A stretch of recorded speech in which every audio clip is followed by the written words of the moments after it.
Um Coração de Cachorro e Outras Novelas, de Mikhail Bulgakov, pela editora da USP, com tradução de Homero Freitas de Andrade. Essa edição é de 2023 e reúne aqui 4 novelas que foram publicadas entre os anos de 1922 a 1928. São elas: As Aventuras de Tchitchkov, Diabolida, Os Ovos Fatais e Um Coração de Cachorro.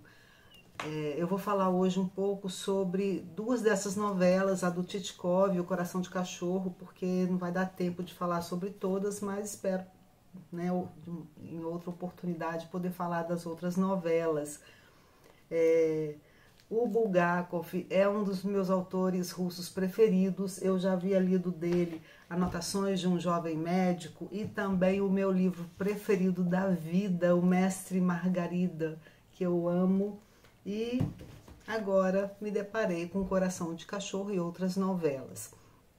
O Bulgakov, ele é marcado, a literatura dele é marcado pela sátira, pela paródia, pelo estilo fantástico e pelo grotesco. Então nós vamos encontrar tudo isso aqui nessas novelas. A primeira delas, intitulada As Aventuras de Tchitchkov, me deixou muito feliz e me surpreendeu muito. Por quê? Porque ele vai fazer uma paródia de um outro livro que é o Almas Mortas, do Gogol, que é um dos livros também que eu mais amo. Esse livro é um livro inacabado, porque o Gogol ele queimou a segunda parte do livro, então nós não temos acesso ao fim da história. Nesse livro nós vamos encontrar o Tchitchkov, que é um trambiqueiro, né, um estelionatário, que parte para o interior da Rússia na busca de comprar almas mortas, ou seja, servos que já faleceram e que continuam tendo impostos retidos pelos, né, pagos pelos proprietários de terras. Então esse Tchitchkov ele vai tentar comprar essas almas mortas para que, em posse delas, ele possa pleitear terras ao governo. Mas, como eu já disse, né, o Gogol queimou a segunda parte do livro. E qual não foi a minha alegria, minha surpresa, quando eu encontrei essa novela intitulada As Aventuras de Tchitchkov. Ou seja, a gente vai encontrar aqui nessa novela, um século depois, o Tchitchkov, com todo aquele pessoal, né, os proprietários de terras, as pessoas que ele enganou, aquela sociedade daquela província, eles estão todos aqui presentes. O Tchitchkov aparece de novo e ele é muito engraçado, gente. O Bulgakov, ele retoma toda aquela sátira, aquela ironia do Gogol, né? E ele vai dizer assim, logo aqui no início, que o bando, né, o bando todo do Tchitchkov partiu para a Rússia Soviética, né? Um século depois, eles renascem lá na Rússia Soviética. E o Tchitchkov, aqui nessa novela, ele está muito enfurecido com o Gogol. Olha o que o personagem diz a respeito do autor que o criou. Que embaixo de cada olho desse filho do diabo cresça um calombo do tamanho de um bonde. Ele me esculhambou, emporcalhou minha reputação a tal ponto que não dá para mostrar o nariz em parte alguma, pois mal ficam sabendo que sou Tchitchkov, mandam-me logo e com a maior naturalidade para o quinto dos infernos. Então Tchitchkov está muito bravo com o Gogol aqui nessa novela. E é interessantíssimo porque ele aparece e logo no início ele quer fazer o quê? Ele quer continuar dando golpes, né? Dando golpes, só que ele se depara com a Rússia Soviética, né? Então ali a burocracia está ainda maior do que nos tempos do Império. E tudo que ele quer fazer, ele tem que ir a uma repartição, procurar um funcionário público, preencher um formulário, e assim ele faz. E ele preenche esses formulários e são formulários que ninguém lê. E ninguém lê, são engavetados, são guardados, e assim ele consegue fazer coisas mirabolantes, né? Primeiramente, o Tchitchkov começa a fazer contrabando de diamantes. Depois ele consegue preencher outros formulários, né? Ele procura lá a burocracia russa e ele consegue alugar um imóvel inexistente ao Estado por uma quantia fabulosa. Ele consegue também criar uma empresa para produzir ferro a partir da serragem de madeira. Então ele vai fazendo trambiques após trambiques, e aí começa a circular em Moscou o boato de que ele era trilhardário, né? Que ele era um cara muito rico, até que aparecem o tempo todo os personagens aqui de Almas Mortas, os proprietários rurais, os servos que estavam aqui nesse livro, eles são ressuscitados, né? Eles aparecem de novo nessa novela do Bulgakov, né? E um deles, que é o Nozdrov, que aqui no Almas Mortas foi responsável por desmascarar sem querer o Tchitchkov, ele faz de novo. Ele faz de novo e ele desmascara o Tchitchkov. As pessoas querem saber quem é ele, o que está acontecendo, como que ele consegue tanto dinheiro. Aí o Nozdrov diz, sabem quem ele é? Ele é um trambiqueiro, né? Então o estelionato é descoberto.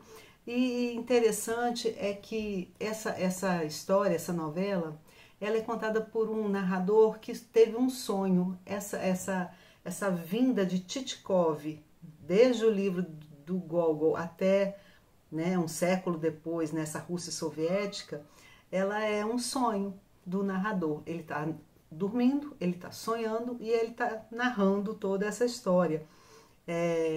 E aí, lá no final da novela, o narrador que estava dormindo, ele próprio entra dentro da história, né? Isso acontece muito com a gente, né? A gente está sonhando, a gente entra dentro do sonho. Ele entra dentro do próprio sonho e dentro do próprio sonho ele captura o Tchitchkov. Ele captura o Tchitchkov e ele diz, olha, os diamantes estão na barriga dele, podem destripar que vocês vão achar os diamantes. Então eles abrem a barriga do Tchitchkov e encontram os brilhantes lá, né? E por fim, esse narrador se torna um herói, né? Porque ele desvendou toda essa trapaça e perguntam a ele, o que você quer como recompensa? E ele diz, eu quero um exemplar do Gogol, porque o meu eu vendi num sebo, eu quero um exemplar novo. E assim acontece, ele recebe um livro e termina a história. Eu fiquei muito feliz, porque eu amo muito esse livro, eu indico fortemente a vocês que leiam, apesar de ser um livro inacabado. Mas foi muito interessante encontrar essa novela, reencontrar esses velhos amigos, esses personagens. A segunda novela sobre a qual eu vou falar um pouquinho é intitulada Um Coração de Cachorro. E o subtítulo é História de Terror.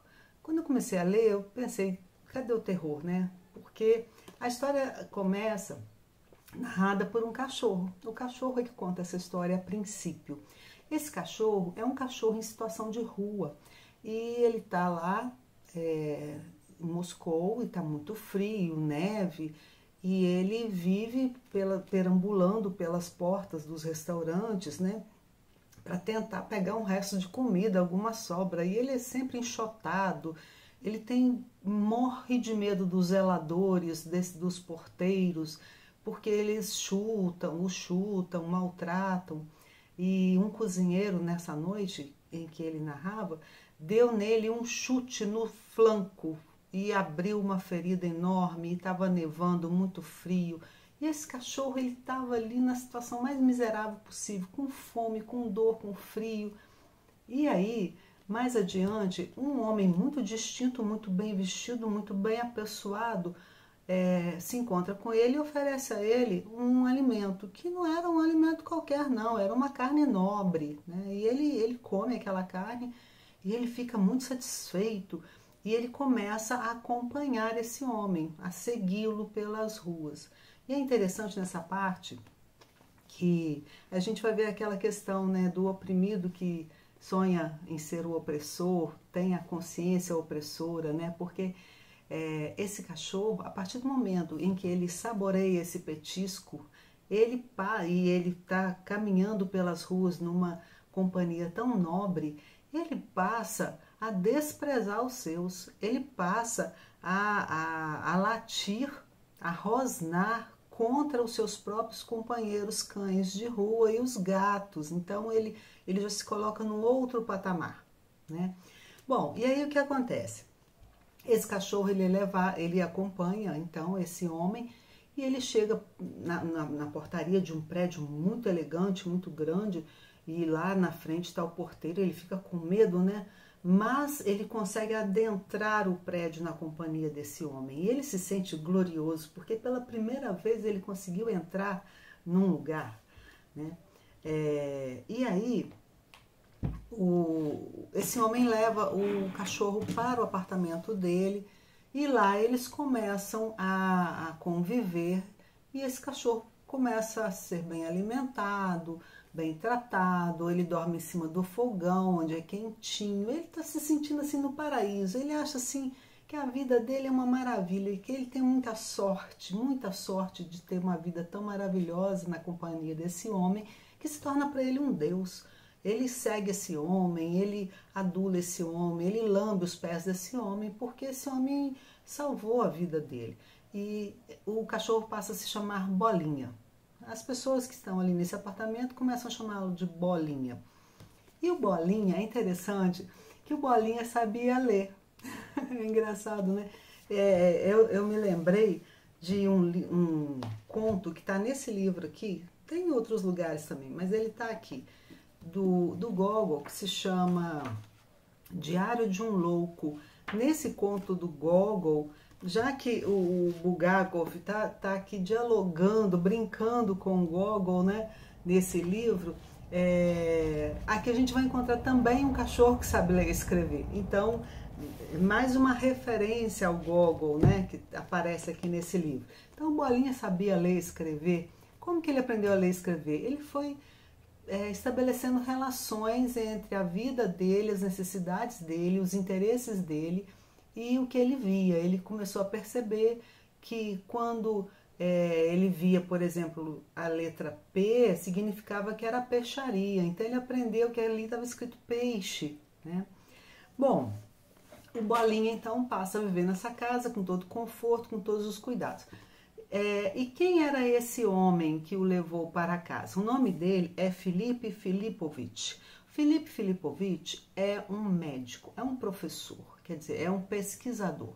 E ele mora num apartamento de 7 cômodos. E isso nessa época era algo muito incomum. Inclusive o Bulgakov, ele faz muita crítica à Rússia soviética, a questão da moradia, a questão, né, da divisão, às vezes, de alguns imóveis e tal. Então ele faz muita crítica a isso. O Bulgakov, ele faz isso também muito aqui no Mestre e Margarida, tá? A questão da moradia da Rússia soviética está muito presente aqui.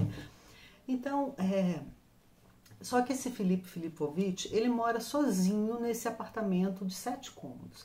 Ele é médico, ele é professor, né, pesquisador, e ali ele mora, ele estuda, ele pesquisa e ele atende pacientes, muitos pacientes, todos os dias. A pesquisa dele, a gente vai saber só lá para frente, é sobre o rejuvenescimento. Ele acredita que através das pesquisas dele, ele pode encontrar uma forma de oferecer às pessoas novamente a juventude que foi perdida. Então é isso que ele faz nesse apartamento. Junto com ele trabalha o Dr. Bormental, que é uma espécie de assistente dele, e ali também tem uma funcionária que é a Zina, que a princípio a gente pensa que ela é a cozinheira da casa, mas ela assiste o médico nas cirurgias, né? Ela é instrumentalizadora das cirurgias. Então, ali nesse apartamento ocorrem essas consultas médicas, o Bolinha está lá feliz da vida, sem saber do que o espera, né, do que o aguarda. E nesse meio tempo aparece também um personagem que é muito importante nessa história, que se chama Schwonder. Esse Schwonder, ele é presidente do comitê de moradia, então a responsabilidade dele é ir até os apartamentos para ver quantas pessoas vivem nos apartamentos. E ele sempre vai lá no apartamento do Filipe Filipovich para dizer para ele que ele não pode morar num apartamento de 7 cômodos, uma pessoa sozinha morar ali, né? Então guardem esse nome, que é o presidente, é o diretor do comitê de moradia, que ele vai ser importante, né? Pois bem, o Bolinha tá ali vivendo feliz a vida dele, até que um dia toca o telefone, era o Dr. Bormental falando: morreu. Aí o Filipe Filipovic fala, morreu, então venha depressa, traga rapidamente. Aí o Dr. Bormental chega com a maleta e o Bolinha olhando aquela agitação, né? O médico manda cancelar todas as consultas, fechar o consultório, eles entram para dentro da sala de cirurgia e tudo é arrumado. A Zina, a cozinheira, vem ajudar, até que eles pegam o Bolinha e imobilizam o Bolinha, né? Colocam ele sobre uma cama e aí nós temos aqui algumas páginas que descrevem algo que assim é bem aterrorizante mesmo, tá? Eles fazem uma cirurgia e como você está lendo isso, você não sabe o que está acontecendo, por que eles estão fazendo isso, o que é isso que está acontecendo, porque é muito violento, então é difícil de ler, tá? As pessoas assim que têm uma maior sensibilidade vão sofrer um pouquinho ao ler esse trecho, porque eles fazem essa cirurgia no Bolinha. Eles abrem primeiramente o ventre do Bolinha, retiram dali as glândulas seminais, os testículos do Bolinha, e o Dr. Bormental tira lá da maletinha que ele trouxe outros testículos que ele havia trazido e eles são implantados no Bolinha, tá? Então são retirados os testículos do cachorro e são implantados outros testículos. Após isso, eles abrem o crânio do Bolinha, e são várias páginas descrevendo essa cirurgia de uma forma muito pormenorizada, muito detalhada. E aí eles abrem o crânio do Bolinha e retiram de lá a hipófise. Retiram a hipófise e, por sua vez, também pegam a hipófise que o Dr. Bormental trouxe num vidrinho e colocam num lugar. Então, houve um transplante, tá, das glândulas seminais e da hipófise. Houve um transplante. O Bolinha quase morre, ele fica muito mal, mas ele não morre não. Ele se recupera, ele fica bem. E aí, gente, começa a acontecer uma coisa assombrosa, né? É a questão do grotesco mesmo, do absurdo, do fantástico. O Bolinha, ele vai se transformando em ser humano, gradativamente, né? Gradativamente e rapidamente, né? Rapidamente, a cada dia há uma novidade. O Filipe Filipovic, ele fica apavorado, ele mal consegue falar sobre o assunto. O Dr. Bormental é que vai fazer um diário, aí a gente vai encontrar aqui o diário do Dr. Bormental, onde ele vai descrevendo as transformações diárias do Bolinha. Os pelos vão caindo, o rabo cai, os membros vão se alongando, as feições vão se humanizando, e ele começa a falar, o Bolinha começa a falar. Ele vai se tornando cada vez mais próximo de um ser humano.